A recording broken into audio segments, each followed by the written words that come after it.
A girl stays home alone for just a few hours and then disappears without a trace. No one knows where she went, and her family is left with nothing but questions. For years, the search goes on, with no leads, no answers. But then, 15 years later, something happened that no one saw coming. What they discover shakes them to the core, and the truth turns everything they thought they knew upside down. This is the story of Jessica Deshawn, a quiet teenager from a small town whose life was cut short and whose disappearance left everyone around her wondering what happened. Stick around, because you won't believe the twists this story takes. Before we get started, don't forget to like, comment, and subscribe to our channel. It helps us out and ensures you won't miss any new videos. Your support means everything to us. Jessica Deshawn was born on May 2, 1982, in Shepherdsville, Kentucky. It was a small town where everyone knew each other, the kind of place where you wave at neighbors and kids play outside until the sun sets. Jessica wasn't just another face in the crowd. She was the kind of person you noticed. She was the oldest of 3 kids and took on a lot of responsibility from an early age.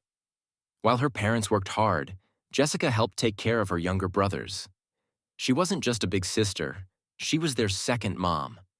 At 17, she had big plans. Jessica worked a part-time job at a local restaurant to save up for her first car. She dreamed of driving around in a red Pontiac, something she worked hard for and finally earned. Her friends described her as funny, easy to talk to, and someone who always had their back. Even though she worked long hours, she still managed to keep her grades up. She had goals. She wanted to go to college and become an accountant. It seemed like she had everything ahead of her. September 10th, 1999, was just another Friday. Like any other school day, Jessica stayed home while her parents went to work. Her younger brothers caught the bus for school, and Jessica was supposed to drive herself to class. Nothing unusual. Her parents didn't think twice as they left that morning. But by noon, something was off. Jessica's car, which should have been parked at school by then, was sitting outside the house. Her mother thought maybe she had slept in or missed the bus. But when she went inside, Jessica wasn't in her room. There was no sign of her anywhere. Her mom called Jessica's dad at work, thinking maybe she'd ask him for a ride, but he confirmed he had left for work alone that morning. A sudden, cold feeling started to creep in. Her mom decided to check on Jessica's car. As she walked toward it, she saw the driver's side door was slightly open. Her heart sank. Inside, there was Jessica's cell phone, still on, with the numbers 9 and 1 on the screen. It looked like she had tried to dial 911 but never finished. Everything else, her shoes, her keys, her purse, was in the car. But where was she? Why had she left everything behind? And how far could she have gone on foot? They lived on the outskirts of town, so walking anywhere was a long stretch. Her parents called the school, only to find out that Jessica never showed up. As the hours passed, their worry grew. Then her best friend from the restaurant called. She was also concerned because Jessica hadn't shown up for her shift. By the time the police were called, Jessica's disappearance seemed like a mystery with no answers. Her parents were desperate for help, but what they got was a sheriff who shrugged it off. He assumed she had just wandered off and would return soon. But how could they explain the open car door, the phone still dialing 911, or the fact that her shoes were left behind? The search continued, but the more Jessica's parents pushed, the more they realized no one was taking their daughter's disappearance seriously. It wasn't until later that day, when they started talking to the neighbors, that things started to feel even more unsettling. They had no idea then that this was just the beginning of a 15-year journey to uncover the truth. Jessica's car was still parked outside their home, which didn't make sense. She should have been at school by now, but there it was, sitting empty. Her phone was still inside, and the screen showed a half-dialed 911 call. Only the call wasn't sent. One of her shoes lay on the passenger seat. Her purse and textbooks were in the back.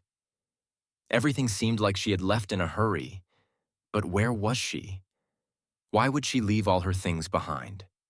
Her mom checked her bedroom, hoping to find some sign of where she might have gone, but Jessica was nowhere in sight. Her shoes were gone, But her keys, bag, and phone were still in the car as if she had been right there 1 minute and then disappeared. There was no sign of struggle or anything that would explain it. When her parents called the school, they found out Jessica hadn't shown up.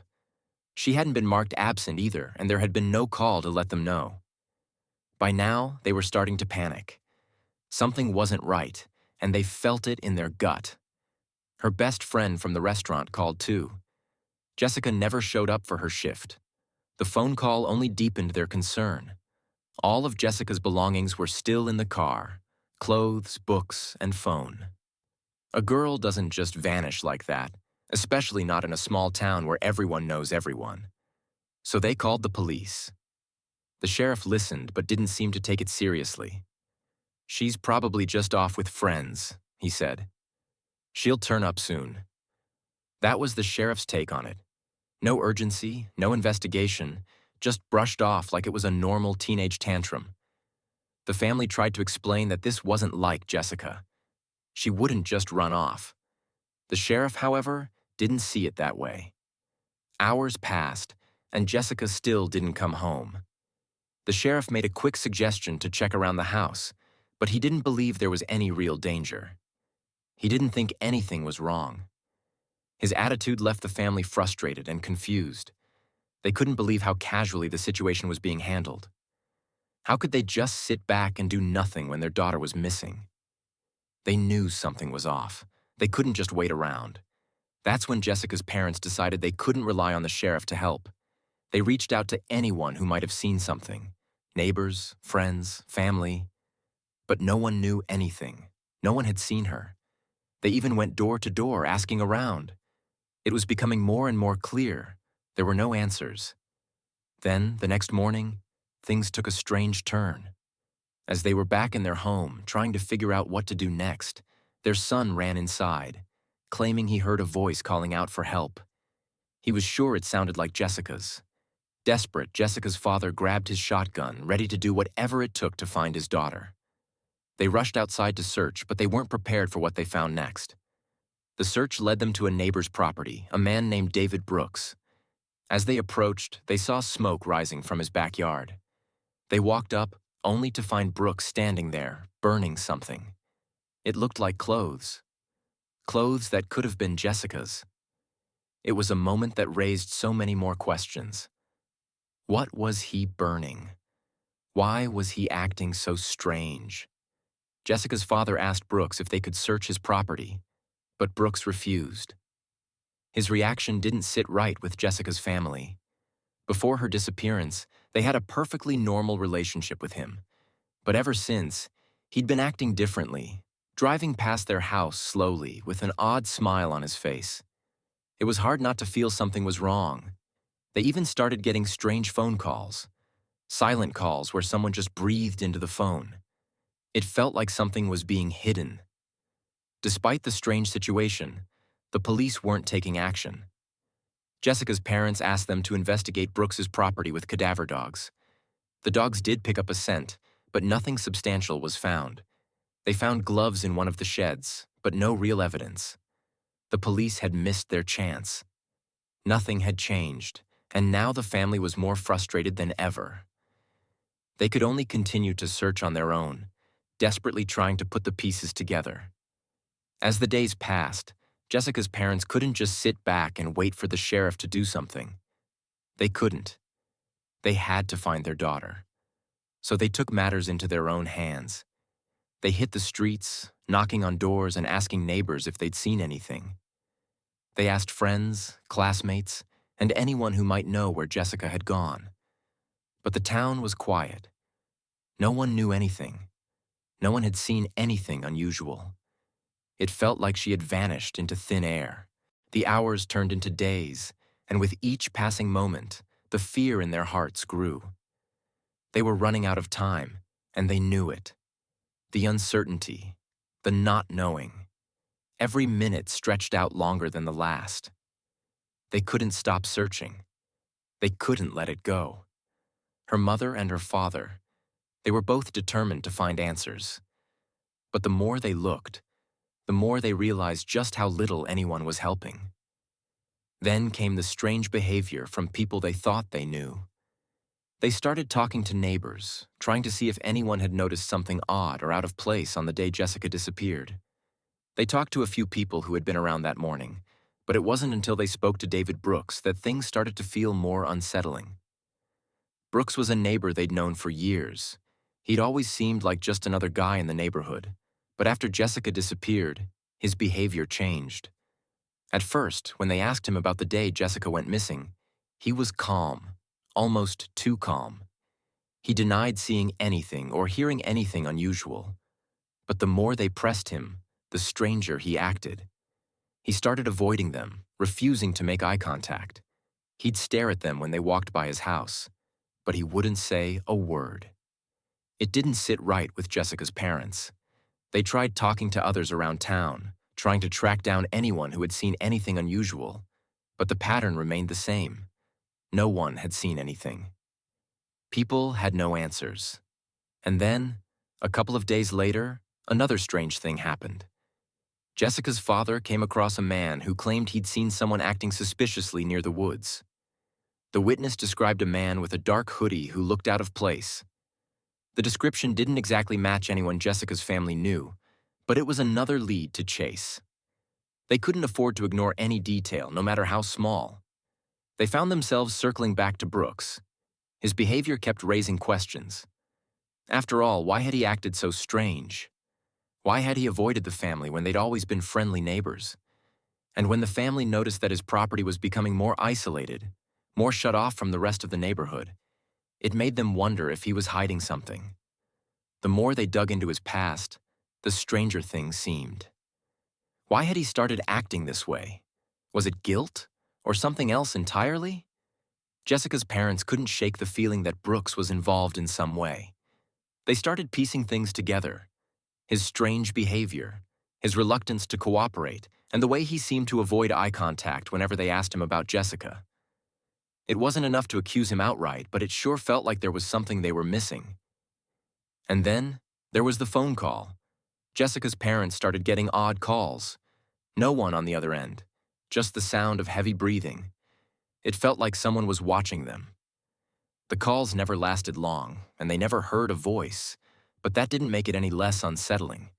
The calls seemed to come from a blocked number, but they couldn't trace them.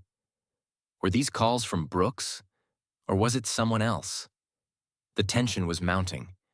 It wasn't just about Jessica's disappearance anymore. It was about figuring out who could be trusted and who was hiding something. With every lead that turned up empty, Jessica's family grew more desperate. They had no choice but to keep going. They couldn't stop. The more they looked, the more they realized just how little they knew. They had to dig deeper, ask harder questions, and push until they found something that would lead them to Jessica. It felt like the truth was right there, just out of reach. And the people they thought they could trust? They were acting strange, like they were hiding something important. The mystery deepened, but Jessica's parents were determined to crack it wide open. They couldn't give up, no matter how many dead ends they hit. A month had passed since Jessica disappeared, and despite their efforts, her family was no closer to the truth. Every lead had turned into a dead end. But then, just when they thought all hope was lost, a phone call changed everything. It was an anonymous tip. The caller claimed they had seen someone acting suspiciously the day Jessica vanished. The person they described was David Brooks, the neighbor who had been acting so strange since Jessica's disappearance. The caller said they had seen him near the woods that day, but when asked what he was doing, Brooks had just hurried away, looking nervous. The tip felt like it could be the breakthrough they'd been waiting for, but there was a catch. There was no proof. No one had seen anything concrete. It was just a vague description, and still, it wasn't enough to link him directly to Jessica's disappearance. But that phone call sparked something. Jessica's parents couldn't shake the feeling that they were getting closer, even if the evidence wasn't there yet. They knew they had to act quickly before whatever lead they had slipped through their fingers. So, the search started again. This time, investigators returned to Brooks's property, hoping they could find something, anything, that would tie him to Jessica. They combed through the land, checking every corner, every shed. They were meticulous, but when they finished, they came up empty. No new evidence, no signs of foul play. It felt like they were chasing shadows. But something about this didn't feel right. There had to be more to this. They couldn't ignore the fact that Brooks had been acting odd and avoiding the family. It wasn't just the tip. It was his behavior all along. The more they looked into him, the more they started to feel like there was something they were missing. His odd behavior, the strange phone calls, the way he seemed to vanish whenever Jessica's name came up. The pieces didn't quite fit, but they were starting to connect. Investigators began to question everything again, searching for the signs they might have missed before. There was a growing sense that they were getting closer, but it wasn't just about what they had found. It was the feeling that everything was finally starting to line up. The tip, Brooks's behavior, and the lack of answers, they all pointed in one direction. They couldn't give up now. The breakthrough was close, but it wasn't clear yet how everything would fall into place. Still, with every search and every question, they could feel the walls closing in on the truth. The investigation was about to take a new turn, and nothing would be the same again. The investigation had been dragging on for over 2 weeks with no major leads. The family was losing hope, and the police were running out of ideas. But then, a surprising tip came in. A tip that would change everything. It wasn't from a neighbor or a passerby who had seen something suspicious. This time, it came from an unlikely source, a prison inmate. The man had been serving time for an unrelated crime, but during a conversation, he revealed something shocking. He claimed that he knew who had murdered Jessica. At first, the authorities didn't know whether to trust him, but the details he shared were enough to make them take notice. The inmate told detectives that during his time in prison, he had shared a cell with someone who had confessed to the murder. The man who confessed was none other than Jessica's uncle, Stanley Dish. The truth hit like a ton of bricks. For all these years, Jessica's family had trusted Stanley. He had been there for them, a close family member they never suspected. But in that moment, everything they thought they knew came crashing down. Stanley had been hiding a dark secret for years, something no one could have imagined. The inmate revealed that Stanley had been abusing Jessica for a long time. He had been keeping this secret buried deep, and when Jessica threatened to expose him, he did the unthinkable. Stanley had murdered her to keep her quiet. And on that fateful day, September 10th, 1999, he had gone to her house while her parents were away. He demanded she break up with her boyfriend. When she refused, he snapped.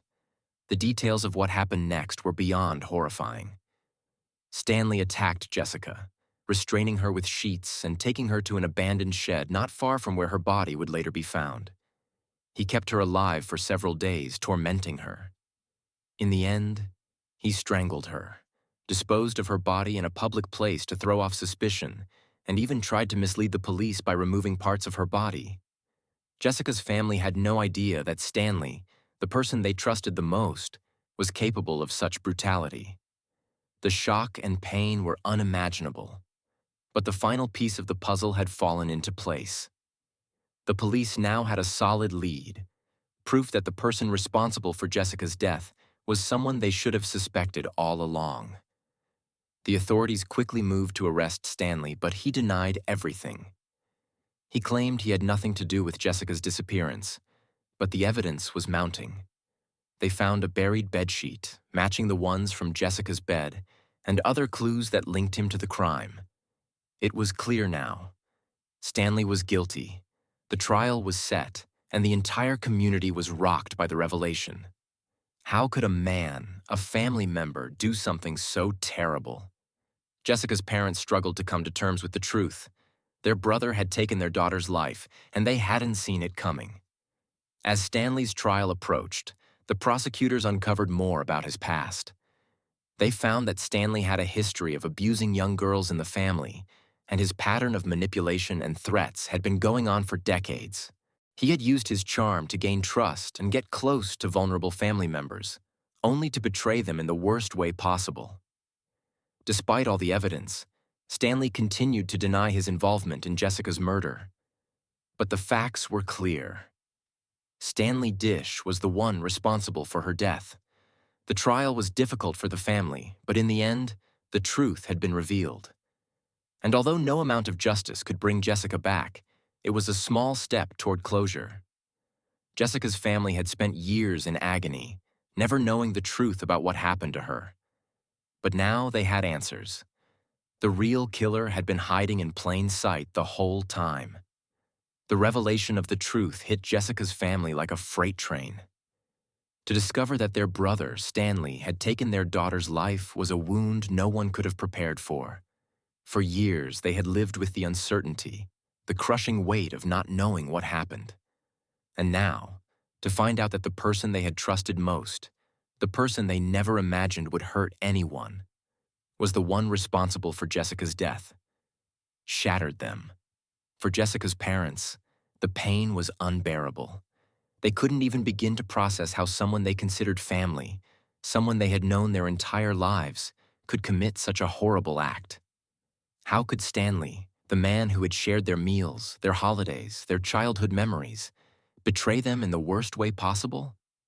The grief, anger, and betrayal were overwhelming. They felt as though their world had been turned upside down. The man who should have been a protector, a role model, had instead become their worst nightmare. The emotional toll on Jessica's family was impossible to ignore. Her parents, her siblings, they all struggled to make sense of it. They felt guilty for not seeing the signs, for not noticing the cracks in Stanley's behavior sooner. They asked themselves over and over again, could they have done more? Could they have stopped it before it happened? The weight of those questions followed them every day. And then, there was the sadness. The deep, aching sadness of losing Jessica, a daughter, a sister, a friend. The pain of knowing they had spent 15 years with no answers, no closure. And now, even with the truth out in the open, the hurt didn't go away. Justice, in some ways, felt hollow. Their daughter was gone, and nothing could bring her back. As for Stanley, after the inmate's confession and all the evidence that tied him to the crime, he was arrested. The trial that followed was long and painful. For Jessica's family, hearing all the details of what Stanley had done to her and how he had manipulated and abused her for years was like reliving the nightmare over and over again. In the end, Stanley was convicted. But for Jessica's parents, the conviction didn't feel like victory. It felt like a small piece of justice for their daughter. The damage had been done, and no punishment could heal the wounds. The legal system had failed them. Had the investigation been handled properly from the start, maybe Jessica's case wouldn't have taken 15 years to solve. Her parents couldn't help but wonder. Could they have saved their daughter if the police had taken their concerns seriously from the beginning? Could they have found her sooner if they hadn't dismissed her disappearance as just another runaway case? The failures in the investigation weighed heavily on them. It wasn't just the crime itself that tore them apart. It was the fact that it had been mishandled for so long. While Stanley's conviction gave some sense of closure, it was bittersweet. He was sentenced to prison, but the family had to live with the knowledge that the person they had trusted most was responsible for the death of someone they loved so deeply. No amount of prison time would undo the hurt, the loss, and the years of unanswered questions. Jessica's family tried to move forward, but the scars would never fully heal. The trauma of what happened would stay with them forever. The case may have been solved, but the pain of losing her never went away. They could only hope that others would learn from their experience, that more attention would be paid to missing person cases, and that the mistakes in Jessica's investigation would never be repeated. For Jessica, for their family, it was too late, but they wanted to make sure no one else had to go through what they did. In the end, the truth came out, but the cost was too high. They couldn't bring Jessica back, and no sentence could undo the damage. The emotional fallout from the case would last a lifetime. Even after all the years of searching, The truth that came out wasn't enough to give Jessica's family full peace. Yes, they finally knew what had happened, but the damage was done. The questions that remained still haunted them. Was there anyone else involved? Could someone have helped Stanley cover up his crime? Were there signs they missed all those years ago? Things they could have done differently to stop it from happening? The unanswered questions still lingered. Every step of the investigation had been full of mistakes, missed chances, and overlooked details. What if the police had acted faster? What if the investigation had been taken more seriously in the beginning? Could Jessica have been found alive? These questions weighed heavily on her family, even after the truth was uncovered. The closure they thought they'd get from finding out what happened was overshadowed by the years they had lost and the justice that came too late. And what about Stanley? He had been sentenced, but did he act alone? Was he the only one who knew what happened? Could someone else have been pulling strings in the background? These are questions that might never be fully answered, and that uncertainty can be just as unsettling as the crime itself. Jessica's family had to live with the truth, but the scars would never fade. The pain of losing a loved one and discovering it was someone so close to them was unimaginable. For them, justice wasn't just about what happened in the courtroom. It was about the years they spent without knowing what happened to their daughter.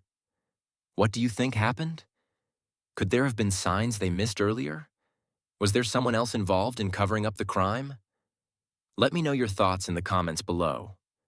Don't forget to like, share, and subscribe if you want to hear more stories like this. Your thoughts and theories are always welcome.